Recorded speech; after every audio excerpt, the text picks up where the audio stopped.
South India shopping mall the wedding మంత్ర సరికొత్త wedding collection south India shopping mall.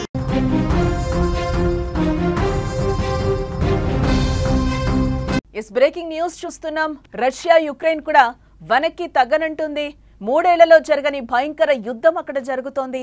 డ్రోన్లతో ఇరు దేశాలు నిరంతర దాడులైతే చేసుకుంటున్నాయి. యుక్రెయిన్ భూభాగంలోకి రష్యా ఎంట్రీ ఇచ్చింది. రష్యా దాడులను యుక్రెయిన్ తట్టుకోలేకపోతోంది. గ్రామాలపై బాంబుల వర్షం కురిపిస్తోంది. గ్రామాల్లో ప్రజలను యుక్రెయిన్ ఖాళీ చేస్తున్న పరిస్థితి నెలకొంది. అక్కడ యుద్ధ ఖైదీలను రష్యా విడుదల చేసింది. ఇటు రష్యా యుక్రెయిన్ వార్ అయితే పీక్స్ కి చేరిందని చెప్పుకోవచ్చు. యుక్రెయిన్ పై రష్యా అసలు కనికరం చూపడమే లేదు. బాంబులు వేసి బెంబేలెత్తిస్తోంది. మూడేళ్లు జరగని యుద్ధం ఇప్పుడు జరుగుతోందని చెప్పుకోవచ్చు. అక్కడ రష్యా అతిపెద్ద దాడులు చేస్తోంది. పుతిన్ తన విశ్వరూపాన్ని చూపిస్తున్నాడు. సోమవారం సాయంత్రం నుంచి రష్యా చేస్తున్న భీకర దాడులతో యుక్రెయిన్ గడగడలాడిపోతోంది. యుక్రెయిన్ లో గ్రామాలు ఖాళీ అవుతున్నాయి. ఆ దేశ రాజధానితో పాటు ఇతర జిల్లాల్లో మారుమూల ఊళ్లకు కూడా రష్యా ఆయుధాలు దూసుకొస్తూ ఉండటంతో ప్రజలు భయంతో పారిపోతున్నారు. ఈశాన్య యుక్రెయిన్ లో 7 గ్రామాలను అర్జెంటుగా ఖాళీ చేయించి సురక్షిత ప్రాంతాలకు ప్రజలను ప్రభుత్వం తరలిస్తోంది. రష్యన్ దళాలు యుక్రెయిన్ లో మరిన్ని భూభాగాలను ఆక్రమించి ముందుకు సాగుతున్నాయి. యుక్రెయిన్ ప్రాంతం డిప్రోప్రెట్వర్క్స్ లోని అంచున ఉన్నాయి. ఏ క్షణమైనా ఆ ప్రాంతంలోకి దూసుకెళ్లే అవకాశాలైతే కనిపిస్తున్నాయి. మూడేళ్లలో ఇది అతిపెద్ద చర్యగా మనం చూడొచ్చు.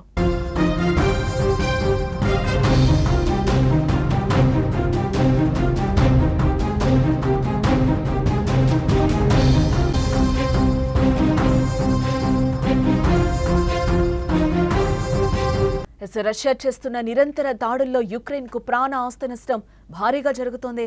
తాజాగా జరిగిన దాడిలో వందలాది మంది డ్రోన్లు మిసైల్స్ అటాక్ లో కీవ్ లో ఒకరు, దక్షిణ ఓడరేవు నగరం ఒడెస్సాలో 2 మరణించినట్లుగా సమాచారం. కనీసం 13 మంది గాయపడి ఉంటారు.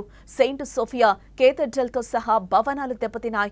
యుక్రెయిన్ నగరాలపై రష్యా మొత్తం 315 డ్రోన్లు మరియు 7 క్షిపణులను ప్రయోగించిందని యుక్రెయిన్ సైన్యం అంటోంది. ఉక్రెయిన్ ను ఎయిర్ డిఫెండర్లు 213 డ్రోన్లు, 2 బాలిస్టిక్ క్షిపణులు మరియు 2 క్రూయిజ్ క్షిపణులను కూల్చివేసినట్లుగా యుక్రెయిన్ సైన్యం తెలిపింది.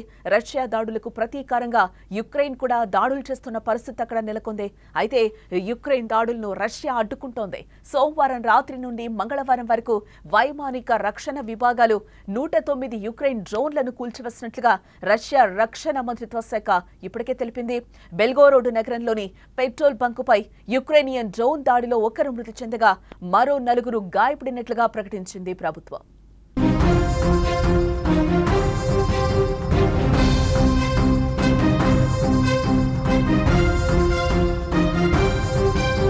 ఒకవైపు భీకర యుద్ధం జరుగుతున్నా మరోవైపు యుద్ధ ఖైదీల విడుదల, యుద్ధంలో చనిపోయిన సైనికుల అప్పగింత ఒప్పందం కొనసాగుతోంది.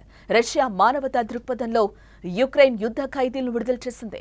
గత వారం టర్కీలోని ఇస్తాంబుల్లో జరిగిన చర్చల సందర్భంగా కుదిరిన ఒప్పందం ప్రకారం 2 వైపుల నుంచి 1000 మందికి పైగా ఖైదీలను విడుదల చేయాలని భావించారు. ఈ నేపథ్యంలోనే మొదటి విడతగా ఖైదీ మార్పిడి జరుగుతోంది. రష్యా జైల్లో ఉన్న యుక్రెయిన్ యుద్ధ ఖైదీలను మంగళవారం విడుదల చేసింది. వారు యుక్రెయిన్ లో అడుగు పెట్టి తీవ్ర భావోద్వేగానికి గురయ్యారు.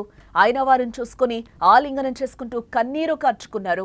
మాతృభూమిలోకి రాగానే పునర్జన్మ వచ్చేదని భావించి జై యుక్రెయిన్ అంటూ కూడా వాళ్ళు నినాదాలు చేశారు. అక్కడ యుద్ధంలో చనిపోయిన సైనికుల మృతదేహాలను కూడా యుక్రెయిన్ కు రష్యా అప్పగించడం జరిగింది.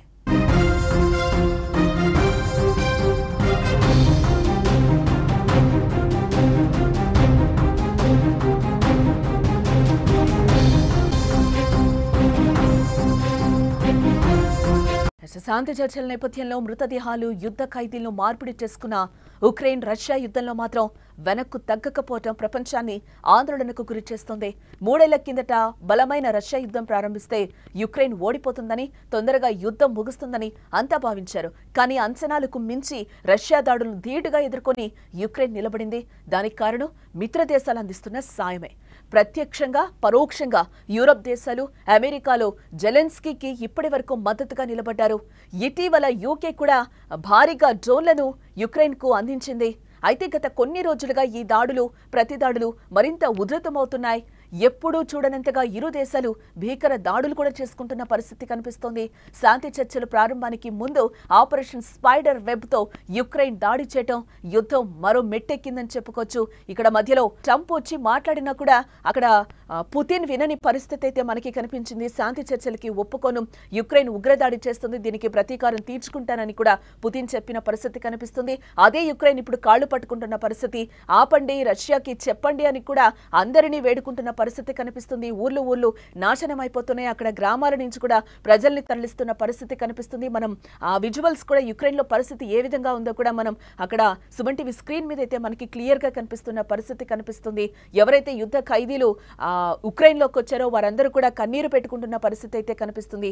ఇప్పుడే మేము అక్కడ యుద్ధ భూమి నుంచి వచ్చాము అని చెప్పి కూడా వాళ్ళందరూ ఖైదీలు తప్పించుకున్న తర్వాత ఖైదీలందరినీ కూడా యుక్రెయిన్ కి రష్యా ఇచ్చేసిన తర్వాత అక్కడంతా భావోద్వేగ వాతావరణం నెలకొందని చెప్పుకోవచ్చు. పునర్జన్మ వచ్చిందని కూడా వాళ్ళు భావోద్వేగానికి గురయ్యారు. చాలా ఇయర్స్ తర్వాత వాళ్ళు కలుసుకున్న భావోద్వేగాలు అయితే మనకి స్క్రీన్ మీద అయితే క్లియర్ గా కనిపిస్తున్నాయి.